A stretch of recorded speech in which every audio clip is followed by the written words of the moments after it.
Well, I'm joined here by Donna Logan, who is a very good hand in the Kranji 8 Race 7 on Sunday. Donna, you've got Minister coming here off a breaker and a couple of handy trials, and also Macam Lad, who's a great horse in form. But firstly, just tell us a little bit about Minister, how he's come on from his break, and he looks in good order coming from the trials.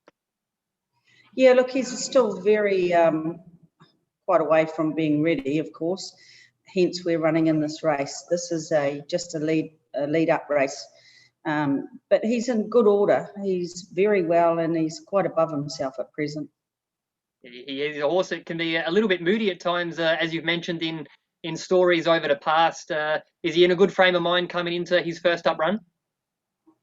No, I must say he's really been very naughty. So the fresher he is, the naughtier he behaves. So the closer he is to being, sort of at his peak level of fitness, he actually is a lot more pliable to work with. So we have had our moments with him of late. And being with the shorter distance from what he's used to, the form around him coming out of a Kranji Mile, Lim's Lightning came out and won a pretty good race after running in the Kranji Mile. Do you see him sort of running, like not saying he'll sort of win the race, but do you see him being competitive over a shorter distance? If he finishes in the first 5, I'd be thrilled. I think it's well short of his best, and I know he's very big at the present point in time. So like we started last time, it'll just be a nice pipe opener for him. I'm not saying he's competitive. There's a lot of speed in the race. It might set it up for the horses that want to get home. So we'll just have to see. And one other interesting runner represented by you in the race is Macam Lad, a horse that's really coming on here at Kranji. He's put together some really nice wins of late, and he looks to be an up-and-coming sprinter. Yeah, look, he's always given his best. He's just not a big horse, but he's got a big heart. I think I've touched on that so many occasions. He likes to run. He can lead. He can trail. He's not an outright, leader horse, but he's come out of that last race exceptionally well.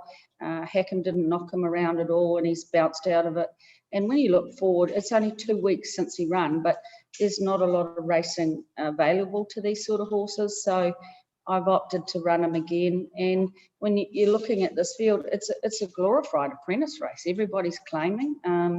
So it's going to be interesting how the younger riders actually rate the pace in this race, because as I said, it could be a real screaming hot match up front, and those more staying type horses might just get home strong.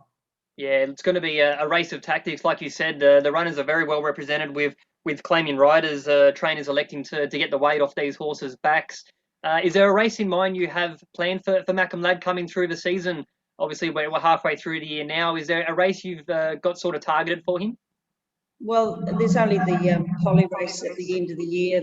The Merloin is all there is really of any real significance left for him.